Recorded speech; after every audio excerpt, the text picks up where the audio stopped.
Bom dia, pessoal. Tudo bem? Bom, então hoje eu vou falar um pouco sobre testes automatizados e testes automatizados no JavaScript. A motivação dessa minha talk é que, mais ou menos uns 2 anos atrás, eu tinha muito interesse sobre testes automatizados, eu já via ele sendo aplicado no server-side, mas eu nunca tinha visto, nem nunca tinha trabalhado com ele aplicado no front-end, que é a área onde eu atuo. E aí eu sempre achei que isso seria difícil, porque no server-side a gente está lidando com lógica. Então acho que é mais fácil a gente testar se a lógica funciona, e no front-end a gente lida com interface. Então isso parecia muito mais difícil de como automatizar esse teste. E aí a partir disso eu comecei a trabalhar em outros projetos, e esses projetos todos eles testavam o JavaScript, e eu percebi o quão benéfico isso é para o projeto, o quanto isso ajuda e o quanto isso é simples de fazer. Então, a motivação da talk aqui não é passar nada de avançado sobre testes, é mais uma introdução, porque eu quero instigar vocês a passar a testar no front-end também, que eu acho que eu enxergo a nossa profissão como entregar software que funciona para o usuário. Então, eu acho que a gente precisa dessa camada de teste no front-end para garantir que tudo está funcionando, que a interface está ali bonitinha, funcionando e usável. Então, antes de iniciar, eu gostaria de saber se alguém aqui trabalha ou já trabalhou com testes para JavaScript. Quase ninguém. Então, acho que vai ser bem útil. Espero que vocês gostem, espero que depois da talk vocês passem a testar. Então, falando um pouco sobre mim, eu sou o Matheus. Ali tem minhas redes sociais, se alguém quiser entrar em contato, dar algum feedback da talk, fazer alguma pergunta que não conseguiu fazer aqui.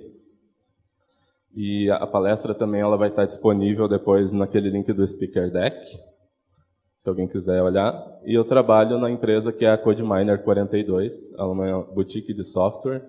Então lá a gente trabalha com diversas novas tecnologias, JavaScript, Ruby, Go, Elixir. Então se alguém tiver interessado também, a gente está sempre contratando, só entrar em contato comigo.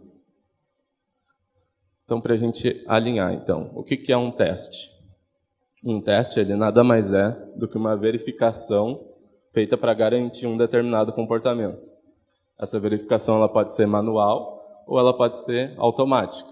Isso é indiferente.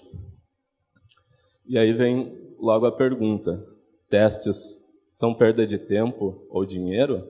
Aplicar testes TDD ou testes de software no meu projeto, isso vai acarretar um tempo maior. Isso é perda de tempo?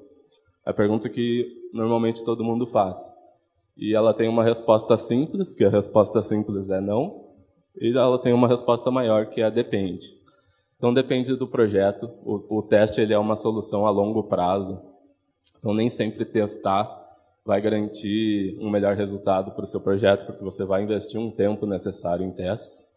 Então depois a gente tem até um gráfico ali para ilustrar o tempo que demora para fazer uma alteração com testes ou não.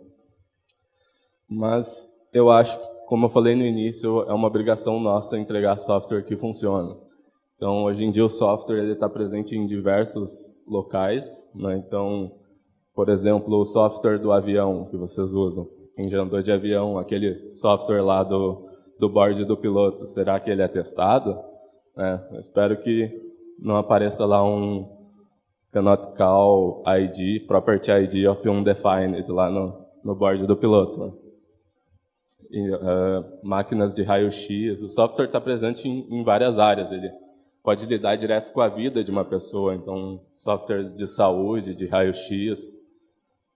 E aí vocês vão dizer, bom, mas isso é indiferente para mim, porque eu não lido diretamente com a vida de ninguém. Se o software que eu fiz falhar lá, ninguém vai morrer, não vai acontecer nada assim. Mas vocês lidam com uma coisa tão importante quanto, que é o dinheiro. O dinheiro é muito importante para a empresa.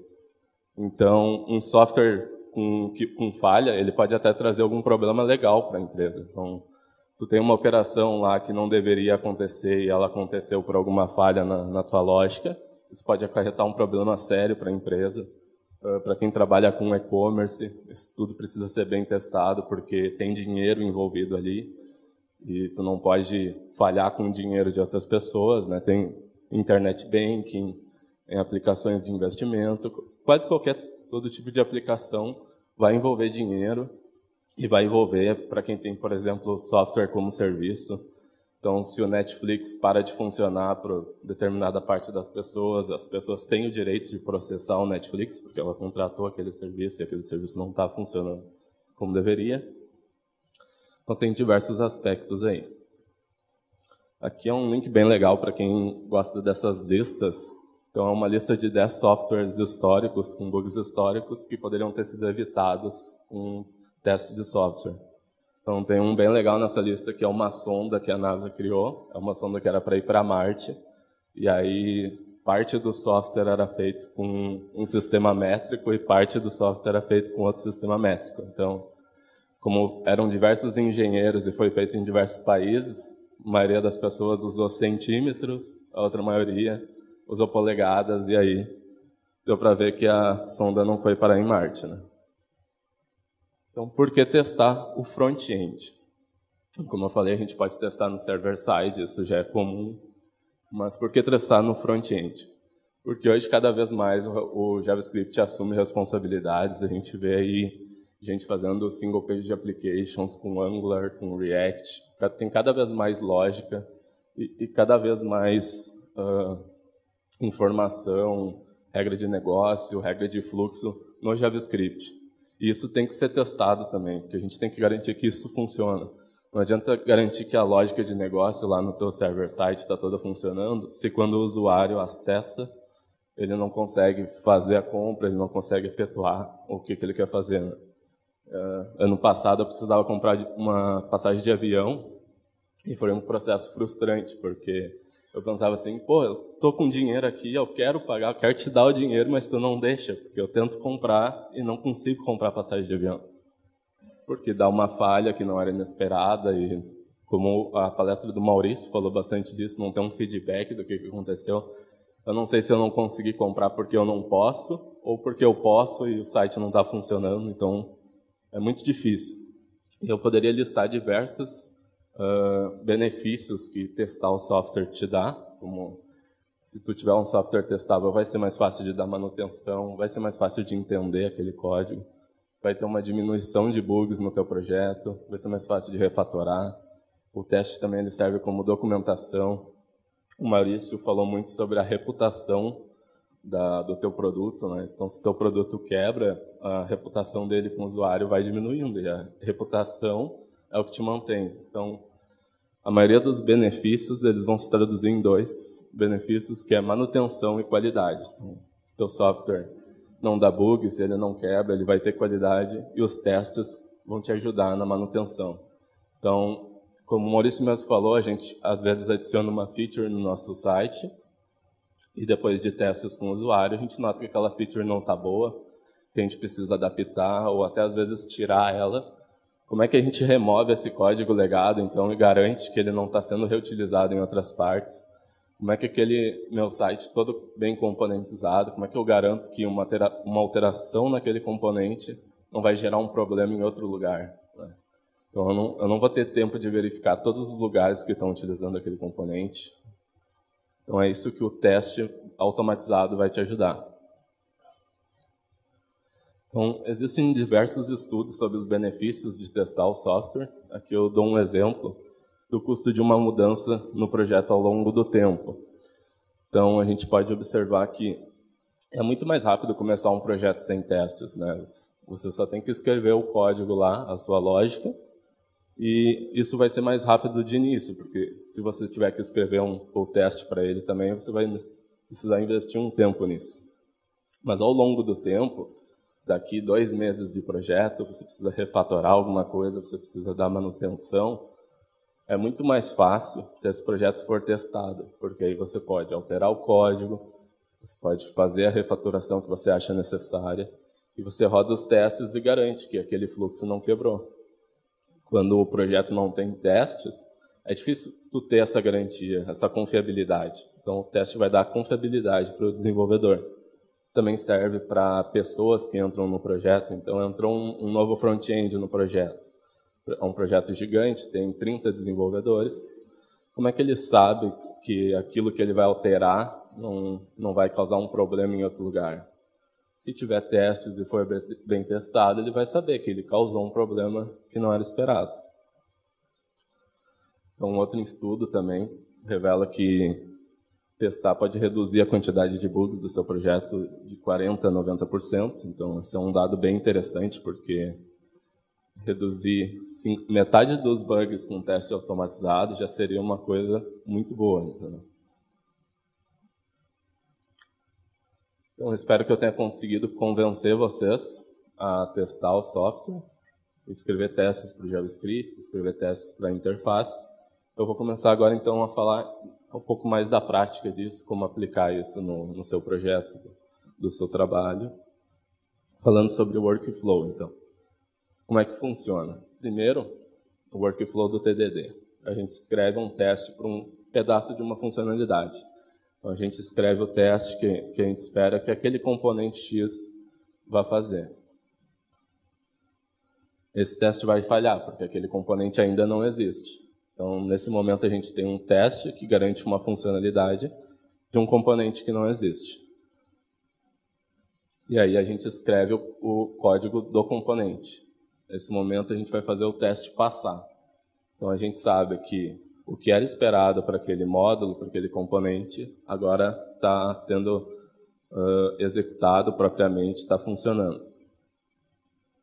E o terceiro passo é a gente refatora esse teste, refatora esse componente, vai adicionando mais lógica no teste, mais coisas que a gente espera que o componente lide com isso, e vai refatorando o código do componente. A gente repete esse processo continuadamente até a gente implementar uma feature.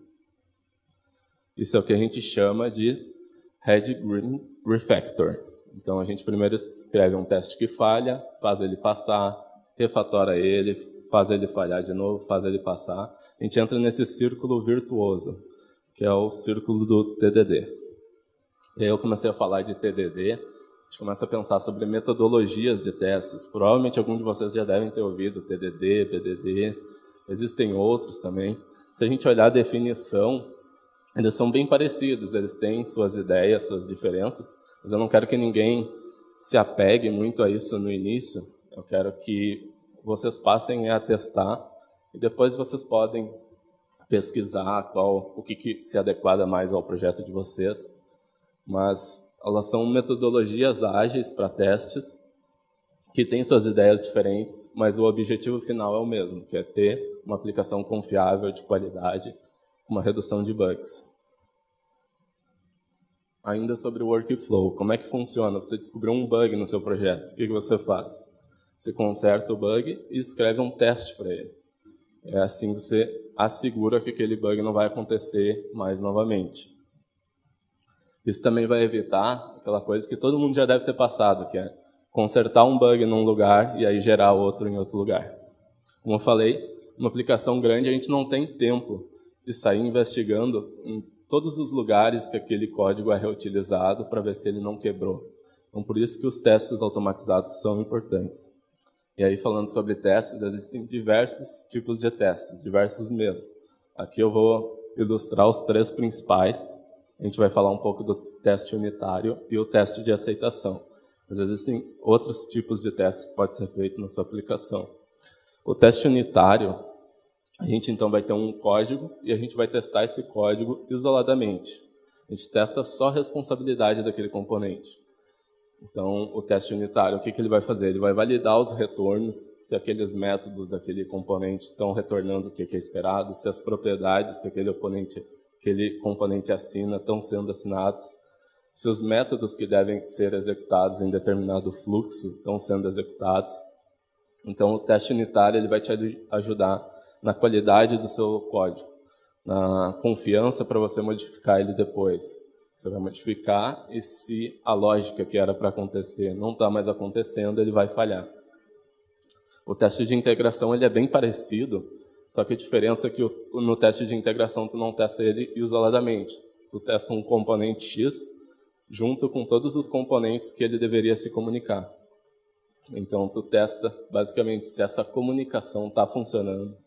Então se o componente precisava fazer um AJAX para pegar algum determinado dado, a gente testa se esse dado está vindo corretamente, se o AJAX está sendo enviado corretamente. Basicamente, a gente faz da mesma forma que o teste unitário, só que a gente testa ele no seu cenário real. E no teste unitário, a gente testa isoladamente a responsabilidade. E o teste de aceitação. O teste de aceitação, ele testa a funcionalidade da tua aplicação. Esse teste ele seria um teste como se fosse um teste real mesmo, de um usuário, só que ele é automatizado. Então, como é que ele funciona? Ele vai iniciar a sua aplicação, vai iniciar um browser e vai navegar na sua página. Vai lá acessar o URL X, clicar no botão X, preencher os forms da forma que é para preencher, enviar, e vai ver se o resultado final é o esperado. Então, ele testa basicamente um fluxo do seu site. Ele pode testar um usuário acessando o seu site, e desde o primeiro acesso até efetuar uma compra no e-commerce. Então, ele é como se fosse um teste manual, mas a gente consegue automatizar ele.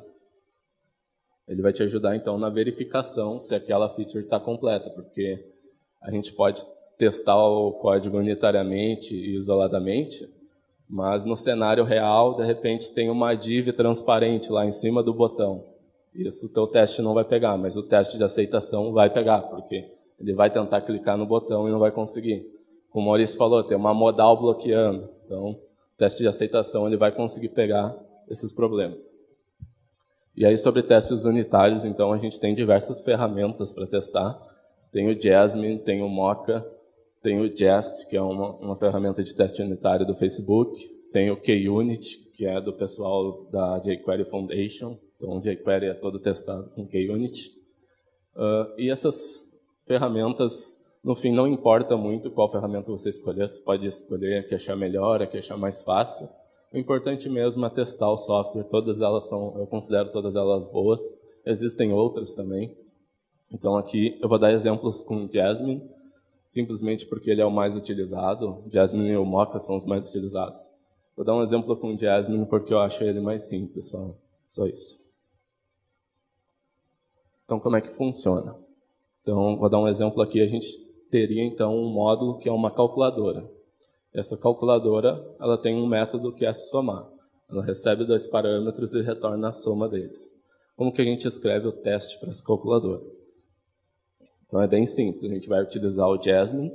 Então, a gente pode separar o nosso projeto em uma pasta scripts, fica os teus códigos da tua aplicação, e você cria uma pasta specs, que ficaria o teste desse JavaScript. Então, utilizando a sintaxe do Jasmine, a gente cria um describe, que recebe o nome do módulo. E aí o que eu gosto de fazer é sempre ter 2 variáveis, que uma é o subject e o result. O subject ele é a instância desse método, desse módulo, e o result é sempre o resultado esperado.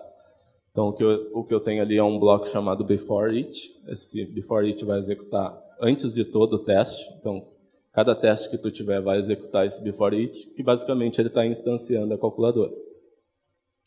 E aqui eu estou testando o método sum. Então, eu tenho ali um outro before each, que o que eu faço é chamar a calculadora, chamar o método sum e passar 2 números.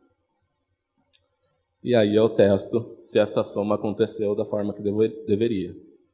Então, é bem simples. Ali eu estou testando se o método sum está somando os 2 números corretamente. Poderia ter outros testes embaixo ali, porque aí, como eu falei, a gente vai refatorando o nosso software, então poderia lá no código da calculadora colocar alguma verificação se foi enviado 2 parâmetros mesmo, se foi enviado um parâmetro só, se foi enviado uma string, eu podia levantar um erro, e aí eu conseguiria no teste escrever lá se eu mando uma string, esse erro tem que ser levantado. Funciona dessa forma.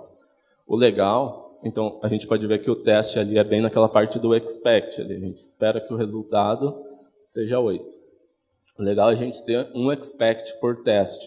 Então, a gente poderia ter um outro bloco lá, each, que faz alguma outra verificação, e ele vai ter um outro expect. Por que ter um expect por teste? Porque aí, no momento que ele falhar, ele vai falhar isoladamente. Então, é mais fácil de saber por que ele falhou. Eu poderia ter vários expects ali naquele sum to numbers, mas aí se um falha, Eu não sei exatamente o que falhou, só sei que falhou.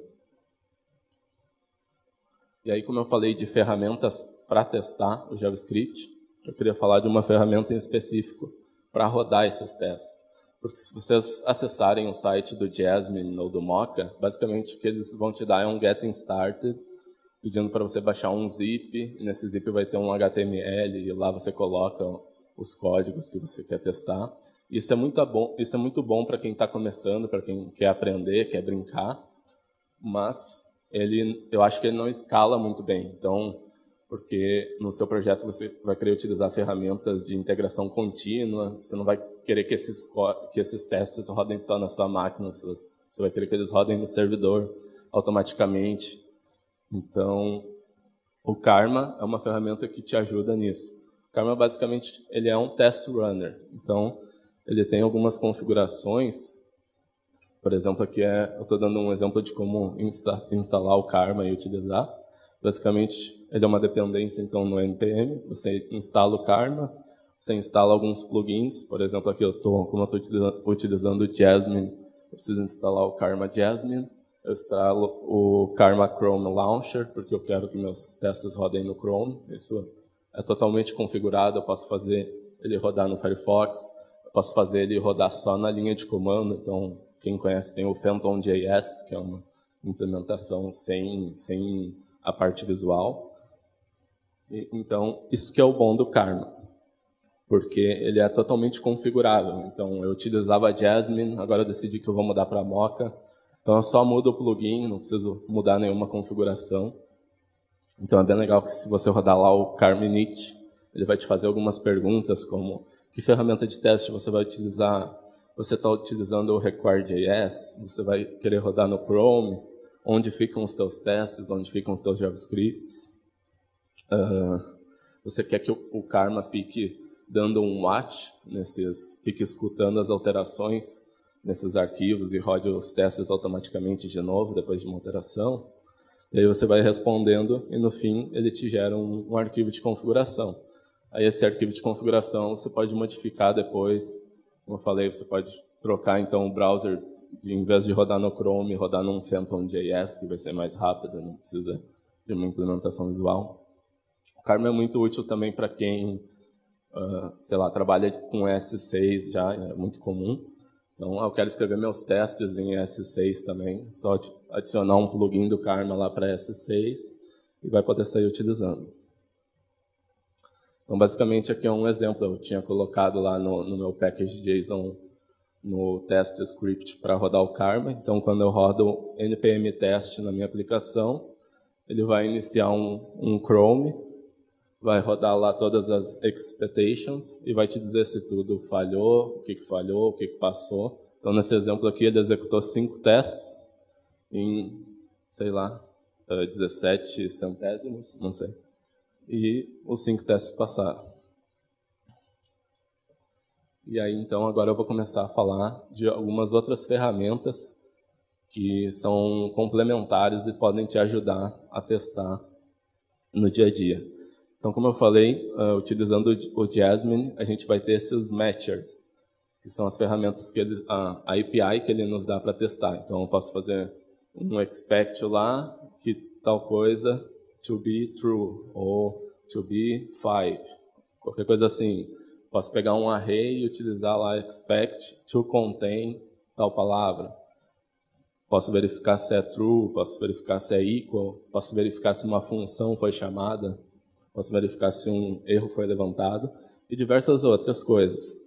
Mas, para quem está lidando direto com interface, tem algumas outras libs que vão te ajudar nisso. Por exemplo, tem o Jasmine jQuery, e aí você pode testar de forma mais expressiva, então. Pode pegar um determinado elemento e verificar se ele tem a classe X, se o checkbox está checked, se ele está visível ou não, se o input está com focus ou não. E tem também algumas outras ferramentas que a gente pode verificar se o array está vazio ou não, se tal componente tem tal propriedade. Então, são extras que podem te ajudar a escrever de forma mais pragmática e de forma mais expressiva. Tudo que tem aqui é possível utilizando só o Jasmine. Mas, se utilizar essas libs extras, talvez teu teste fique mais expressivo, você sabe mais o que está acontecendo. Como eu falei, testes unitários são executados isoladamente. Então, a gente tem que utilizar alguns artifícios para simular as ferramentas externas. Por exemplo, criou algum componente que faz um AJAX. Esse AJAX talvez pode estar utilizando o jQuery para fazer o AJAX. Então, a gente tem que simular o jQuery, porque o jQuery ele não vai estar visível nesse teste unitário. Então, eu vou falar um pouco dessas ferramentas. Sobre testar interface. Né? Testar o DOM, que é o HTML em si, é difícil, mas a maior parte do front-end vai ser relacionada a componentes visuais. Então, nos nossos testes isolados, a gente vai precisar, se você tem algum componente ou um método que depende de HTML na página, a gente vai precisar injetar esse HTML na página antes de executar o teste. Então, a gente tem diversas alternativas. A gente pode utilizar um script lá que vai pegar o seu HTML da home, vai dar um append nele no body, depois do teste ele limpa e executa os testes antes. Você pode codificar ali o HTML necessário para aquele componente e adicionar no body antes de executar o teste. Ou tem algumas outras ferramentas, como o Jasmine Fixture, que ele basicamente vai criar aquele HTML só para aquele teste específico. Ele tem uma sintaxe mais simples para você lidar. Quem utiliza Sublime ou Atom já deve ter visto essa sintaxe, que é a sintaxe do Emmet. Então, é mais uma ferramenta pragmática para ajudar vocês a ter aquele HTML disponível que o componente precisa no teste. Uma outra ferramenta é o Spy. O Spy, o que ele faz? Ele vai espiar uma determinada função do teu código. E aí, ele é útil para quê? Para a gente verificar se a função foi chamada ou não e com quais parâmetros que ela foi chamada. Como falei no teste unitário, a gente testa retornos, valida execuções, valida propriedades. Então, no seu código lá tem um if tal coisa, chama tal função. Então, naquele contexto, a gente verifica se a função foi chamada. Então, vou dar um exemplo aqui. A gente tem um componente que recebe um elemento, a gente adiciona um evento de clique nesse elemento. Então, quando ocorrer um clique nesse elemento, é para executar a função do something. Como é que a gente testa isso? Então, a gente vai ter lá o describe, myComponent. Antes de executar os códigos, então perceba ali que eu estou utilizando aquele Jasmine Fixture que eu mencionei. Então, antes de executar o código, eu crio um botão e passo esse botão para a instância do meu componente.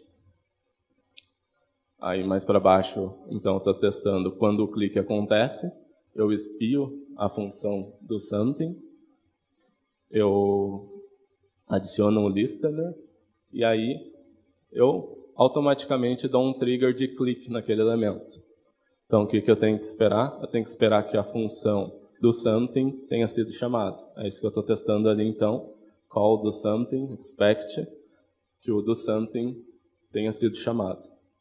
É assim que eu vou testar a lógica no meu teste unitário. Aí uma outra ferramenta também é o stub. O stub funciona parecido como o spy. Para que ele é utilizado? Nem sempre no teste unitário a gente quer utilizar a função real. Então, como eu falei, se precisa fazer um AJAX no teste unitário, a gente não quer que aquele AJAX execute e bata numa URLX. O que a gente faz é dar um stub naquele método.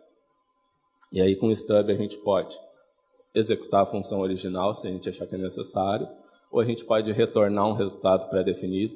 Então, ao invés de fazer um AJAX, ele retorna um dado específico, como se fosse o resultado do AJAX.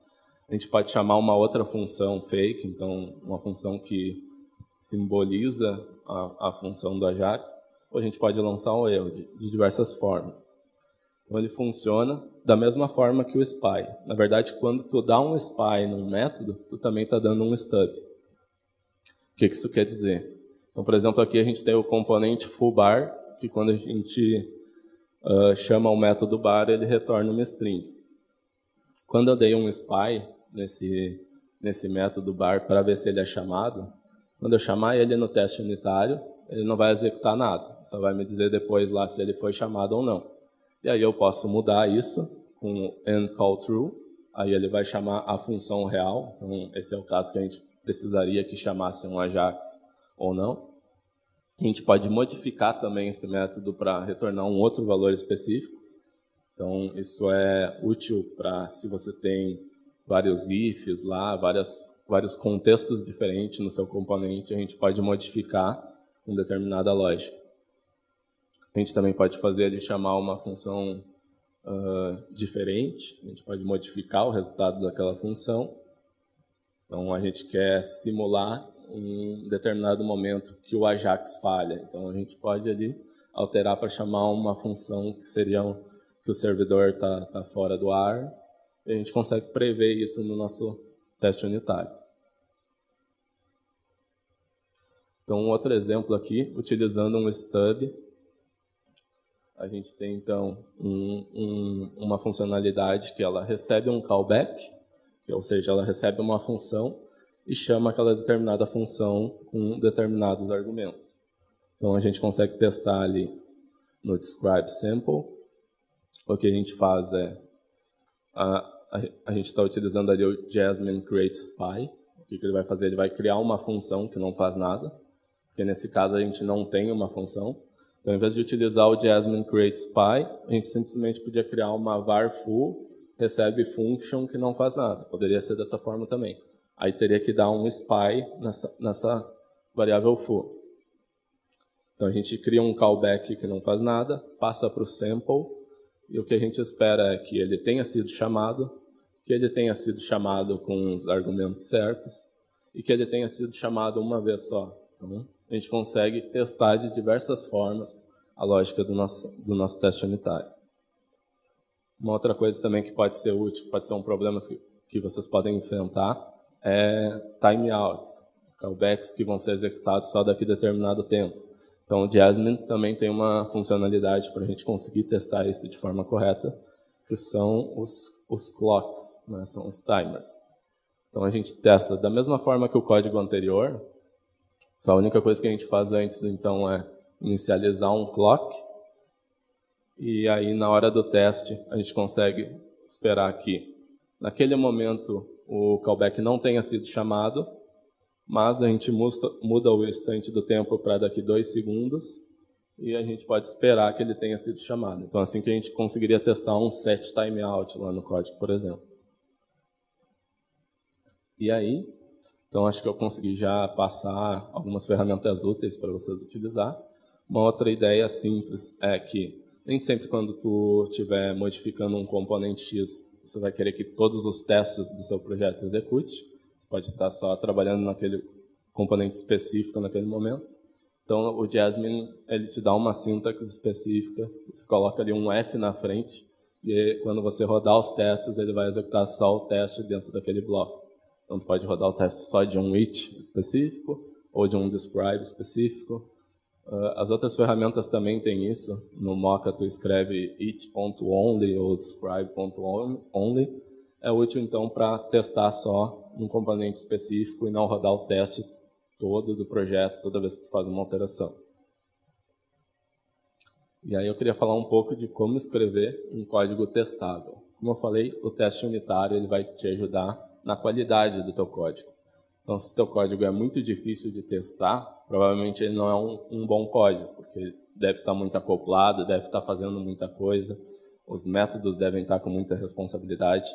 Então, uma ideia é tu separar o teu código, tu ter lá os métodos que são responsáveis pela apresentação, o método que vai lidar com a UI, modificar alguma coisa na UI, os métodos que vão gerenciar o dado, os métodos que cuidam dos estados gerais. Você tem um status clicked ou um status is loading, alguma coisa assim. Ter isso bem definido no teu módulo. E a configuração para inicializar esse componente também. Porque é um problema quando a gente vai testar um componente X e ele tem muita dependência, um cenário precisa ser muito configurado para conseguir efetivamente testar ele. Então, na hora que a gente vai escrever um código, a gente tem que pensar que aquele componente ele tem que funcionar como uma API. Todos os métodos dele têm que fazer sentido. Eu tenho que olhar para o método e entender o que o método está fazendo. Esses métodos eles têm que ser acessíveis. Então, se tu tem um método lá, como eu mostrei, do something, aquilo lá tem que estar dizendo o que ele faz, tem que ser aquela responsabilidade única daquele método, e ele tem que ser acessível no teste. Então, coisas que vocês podem tentar evitar. Componentes mal estruturados. Mal estruturado no geral, o componente ele se inicia num document read do jQuery, eu não sei como é que eu inicio ele, se inicia sozinho e não tem uma lógica específica para eu iniciar esse componente. O componente ele tem métodos muito grandes e complexos, então as responsabilidades não estão definidas. Isso vai ser difícil na hora de testar, porque é um método que faz muita coisa, então você vai ter que testar ele em muitos cenários.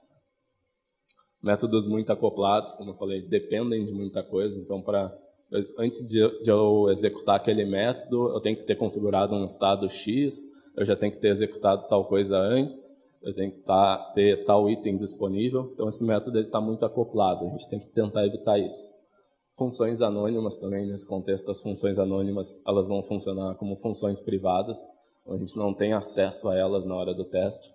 A gente consegue até testar o resultado que ela produz, mas a gente não consegue testar a lógica interna dela. A gente não sabe o que ela faz naquela lógica.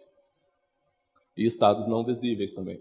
Então, como eu falei, se você tem lá um isLoading, um status checked no seu componente, esse estado tem que estar visível para fora do componente. Porque eu vou querer assegurar que, naquele momento, o checked está true, naquele momento o checked está false. Então, esse estado ele tem que ser visível e setável por fora do componente. Então, eu vou mostrar alguns exemplos de código. Então, como eu falei de estados, então a gente aqui tem um componente que tem um estado isLoading. Se eu adicionar para uma variável, essa variável não vai ser visível de fora do componente. Então, eu não vou conseguir testar se aquilo está true ou está false, ou se está setado ou não. E aí, um jeito mais correto da gente fazer é utilizar o this, porque aí eu vou conseguir chamar o componente.isLoading e saber se está true ou não. Uma outra ideia, como eu falei, é separar o que é apresentação, o que é lógica de negócio. Então, aqui a gente tem um clique, e no callback desse clique, adiciona alguma coisa num componente ou na página. Então, a forma mais correta de fazer isso seria eu ter um método que simplesmente adiciona algo na página, e esse método ele é o callback do clique.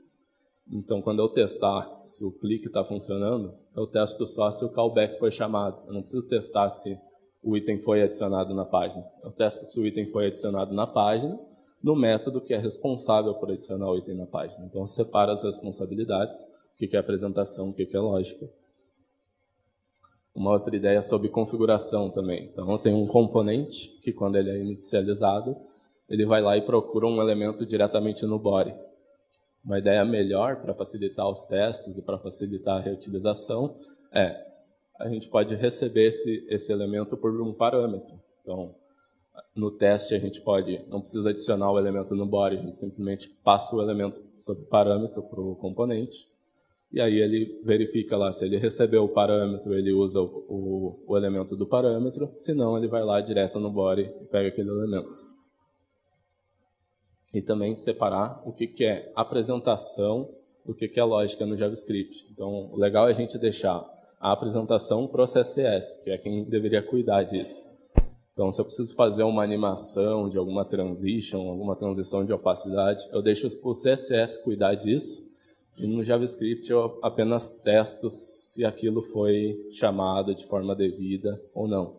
Porque aqui, se eu, por exemplo, eu for utilizar o fade in, em algum momento eu quero mudar o tempo dessa transição, eu vou ter que mudar no JS, mudar nos testes, não faz sentido. O tempo da transição deveria ser uma responsabilidade do CSS e adicionar a classe que faz a transição ou não, aí sim é do JavaScript. E aí, então, eu falei bastante sobre testes unitários, espero que todo mundo tenha conseguido pegar uma introdução básica disso. Eu quero falar agora um pouco sobre testes de aceitação. Como eu falei, é aquele teste que vai navegar na página automaticamente e vai tentar completar um fluxo. Então, a gente tem diversas ferramentas para isso. E interessante observar que nem todos os testes precisam ser feitos com JavaScript. Eu trabalho num projeto que o server-side dele é feito em Ruby, então eu utilizo o Capybara, que é uma ferramenta de teste de aceitação automatizado, e eu utilizo porque em determinados cenários eu preciso criar um usuário X no meu banco de dados ou apagar um usuário X. Então, eu não consigo fazer isso diretamente com JavaScript, porque lá o meu server-side, quem cuida da base de dados, é escrito em Ruby, eu acho mais pragmático fazer em Ruby. Mas se você tem um projeto que utiliza Node.js, por exemplo, você pode utilizar ali o Zombie, o Casper, ou qualquer outra ferramenta. Trabalha com PHP, o PHP também tem alternativas, Python também tem, Java também tem. Toda linguagem vai ter alguma alternativa que vai funcionar como um teste de aceitação que vai navegar no teu site. Então, aqui eu vou dar um exemplo de um teste de aceitação escrito com Zombie.js, que é uma ferramenta em JavaScript. Então, o que eu vou simular? Eu tenho o meu projeto rodando na máquina. Então, eu escrevo um teste que vai navegar até o meu site, visitar a página de usuário. Então, ele vai visitar a URL ali, /. Depois que ele visitar, ele espera que o status dessa página seja um HTTP 200, então que ele tenha conseguido visitar a página de forma ok. E espero que a página tenha um elemento que tenha action login. Então, sei que naquela página, estou garantindo que naquela página tem um formulário de login. E aí, continuando. Então, antes desse teste, na configuração dele, eu criei um usuário chamado Matheus, e aí eu criei as credenciais com e-mail e password. Então, eu consigo testar se o Matheus, com as credenciais do Matheus, consegue efetuar um login na página. Então, o que eu faço ali é procura um campo que tenha o name e-mail, preenche com e-mail X, procura o campo que tenha o password, que tenha o name e password, preenche com password X e clica no botão que está escrito login. Depois de clicar no botão, eu espero que o usuário seja redirecionado para uma página que contenha um H1 com um título escrito Bem-vindo, Matheus. Então, eu consegui aqui testar o fluxo de login.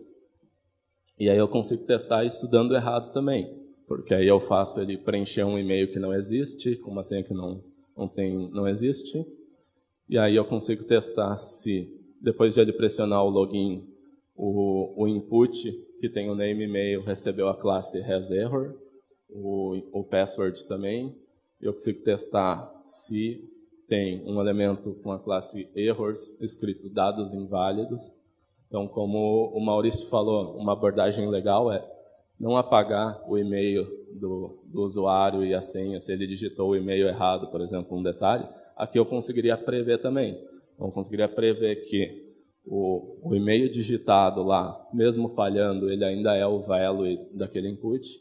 Conseguiria prever esse cenário. E aí, como eu falei muito de testes unitários, testes de integração, existem ferramentas como o Istanbul, que é uma ferramenta de code coverage.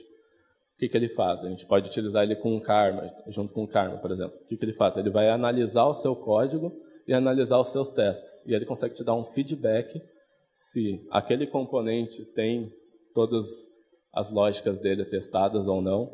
Então, por exemplo, o primeiro componente ali, ele tem 84% dos statements dele testado. Ele consegue navegar ali, ele vai te dar qual linha está testada, qual linha não está testada. É bem interessante. Também consegue dizer, então, ele vai sinalizar ali que alguma coisa está muito mal testada, ou que alguma função é anônima e aí por isso ela não é testada, talvez ela não devia ser anônima. Então, é uma ferramenta interessante para tu ter uma métrica, se o teu teste está funcionando ou não. Se não, então, tu entra num projeto e o cara fala para ti, eu testo meu projeto, mas o quanto ele testa? Se ele testa só o caso perfeito, então só vai funcionar quando ocorrer o caso perfeito, né? Quando ocorrer algo inesperado, os testes não vão falhar e todo mundo vai achar que está tudo certo. Então, como eu falei, existem diversas ferramentas para testes. Eu mostrei só a de teste de unitário e teste de aceitação. Então, por exemplo, o Netflix e o Pinterest, um tempo atrás, eles estavam com uma feature interessante, que eles eram um dos poucos sites de empresas grandes assim, que conseguia ter uma experiência de usuário com 60 FPS. Então aqui, essa é uma ferramenta chamada Greenless, e o que ela faz é justamente um monkey test no teu site, sai clicando por tudo, e aí ela vai te dando um feedback de dados. Não está aparecendo aqui, mas ela vai te dando ali o FPS, se está tudo travando ou não. Então, é bem interessante. O teste ele depende do teu objetivo. Existem ferramentas, por exemplo, de teste de regressão, que funcionariam mais para CSS, por exemplo. Tu fez uma modificação no CSS e tu não sabe se aquele CSS quebrou alguma página. O teste ele tira um print de todas as tuas telas antes daquela modificação. Depois da modificação de CSS que tu fez, ele tira os prints de novo de todas as telas. Isso tudo de forma automatizada. E aí ele vai mostrar para ti se teve alguma diferença. Então, ele vai mostrar para ti, essa página aqui e essa aqui eu coloquei por cima e comparei e deu essa diferença. E aí tu pode olhar, bom, essa diferença é a diferença que eu queria. Mas aí ele pode mostrar alguma diferença lá em outra página que quebrou, o menu caiu para baixo, e aí tu vai notar que aquilo quebrou.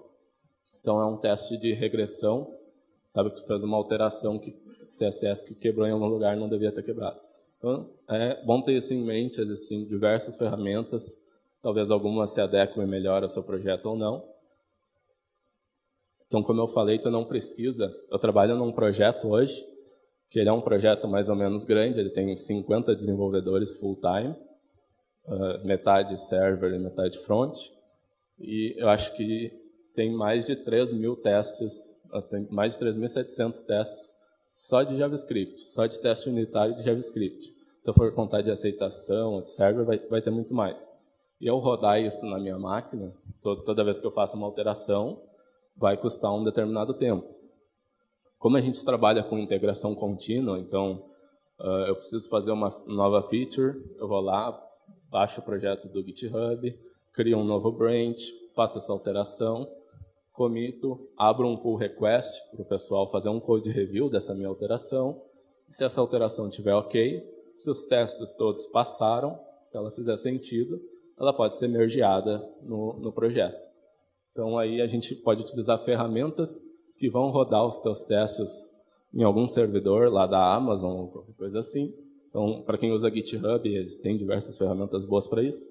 Uma comum é o Travis, talvez alguém já deve ter visto falar, ela é bem utilizada em qualquer plugin que alguém cria e coloca no GitHub. Sempre tem um ponto Travis lá, que é o cara que vai rodar os testes desse componente automatizado.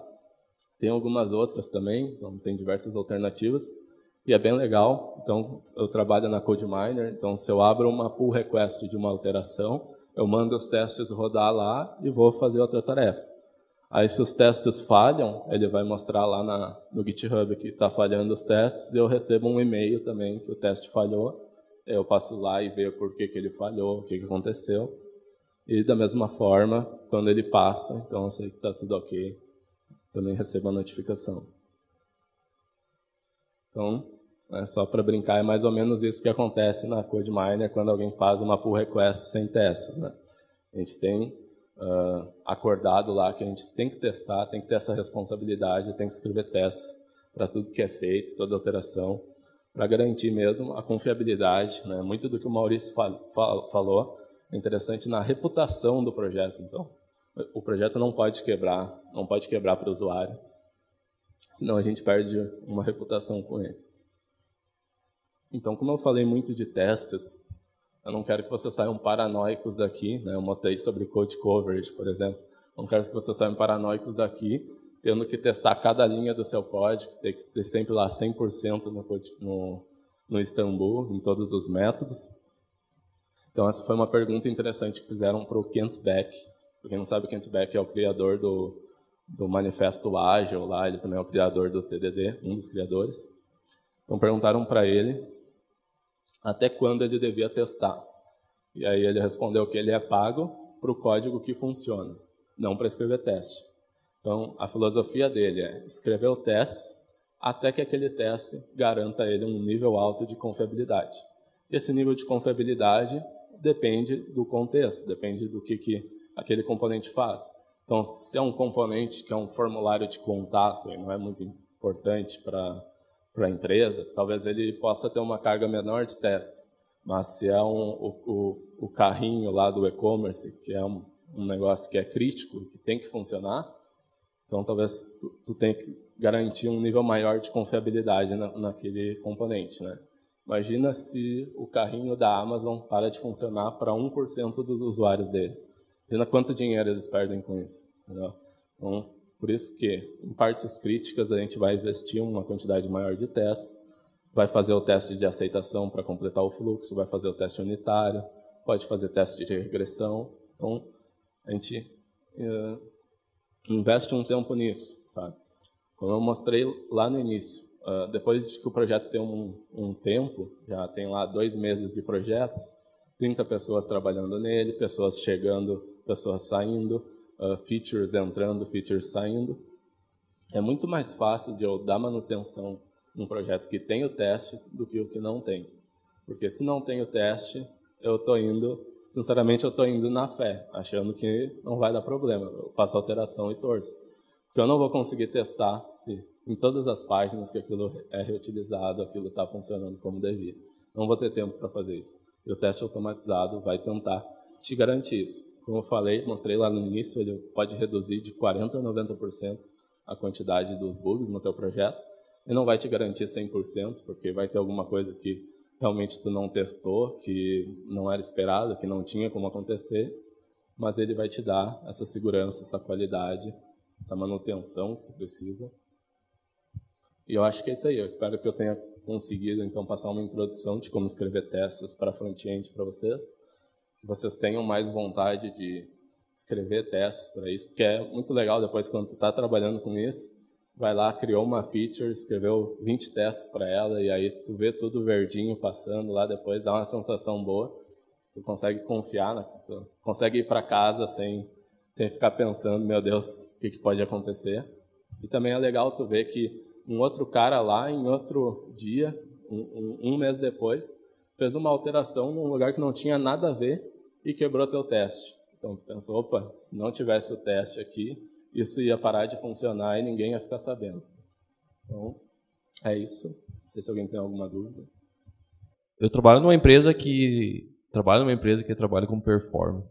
Então, sobre testes e performance, não sei, tu falou de FPS ali, achei bem interessante, que enquanto tu daria para testar, né, com esse monkey test, como funciona, né? Você Exatamente. podia falar um pouco? Como eu mostrei, tem aquela ferramenta, o Gremlins, que ele faz um monkey test ali na tua interface, mas existem diversos outros. Por exemplo, tu que deve trabalhar com performance, então já deve ter ouvido falar do PageSpeed, do Web Site Test. Não sei, eu sei que tem várias ferramentas que medem a performance do site a nível de acesso, a nível se ele está mobile friendly, se as imagens estão otimizadas, se o CSS está otimizado. Tem ferramentas da Google para isso. E todas essas, existe sim uma ferramenta de uma command line. Então, tu consegue automatizar isso também. Pode botar lá que no teu package JSON, por exemplo, se tu trabalha com JavaScript, pode botar lá que toda hora, além de rodar os testes unitários, ele vai rodar o teste de performance também, vai executar lá um pagespeed.io em alguma coisa específica, e tu vai ter esse feedback. Então, isso no Gulp? Tem. Nesses... Eu sei que tem, eu já utilizei uma no Gulp uma vez. Não sei se tu utiliza Grunt, Gulp, Webpack, mas eu sei que tem ferramentas específicas para isso, que tu consegue automatizar essa parte de performance, se o site demora para carregar ou não, se o CSS está compensado ou não, se o JS está depois do head, coisas desse tipo. Tem o Wislow também. O Wislow tem uma ferramenta command line para tu fazer esse tipo de teste. Oi, eu trabalho com ele também. Eu queria saber se especificamente para testar a performance de JavaScript, por exemplo, se algum script está rodando sem conclusão ou se ele tem a performance abaixo do esperado. Como eu falei, com certeza tem algum específico para testar a demora. Lá no projeto que eu trabalho, a gente utiliza New Relic. Não sei se tu já ouviu falar, mas o New Relic ele consegue testar se deu timeout em algum request, se algum request demorou para responder. Certo, mas eu te digo assim, não em termos de request HTTP, eu digo tira a rede fora, especificamente execução JavaScript. Teria que se debugar, fazer um trace disso, ou existem ferramentas? Então, tem ferramentas que testam a parte lógica também. Eu utilizo o Code Climate no projeto que eu trabalho, e ele testa, por exemplo, se eu estou fazendo um for desnecessário, se eu faço alguma operação que não é uma boa prática, não, se tem algo aninhado que eu não precisava ter. Mas tem também o JSPerf, que é uma ferramenta que testa performance de lógica JavaScript mesmo. Então, tu também consegue automatizar isso na tua suite. Não? Então, é um negócio de tu ter ali a tua suite toda automatizada, toda configurada para tudo que tu precisa, para as tuas necessidades. Como eu falei, o New Relic também, a gente não testa só se o request demorou, se ele deu timeout, mas a gente testa também erros de JS. Então, toda vez que acontece um erro de JS em produção, que em algum momento lá ele foi usar uma propriedade e não tinha, então ele avisa a gente, passando o contexto, o cara estava na página tal e deu um property ID of undefined lá quando ele clicou no botão. Então, a gente consegue investigar isso, testar, escrever o teste unitário para garantir que isso não vai acontecer de novo. Então, porque é muito difícil, é muita gente trabalhando, o projeto é muito grande, não tem como garantir sem ter essas camadas que vão te auxiliar nesse quesito.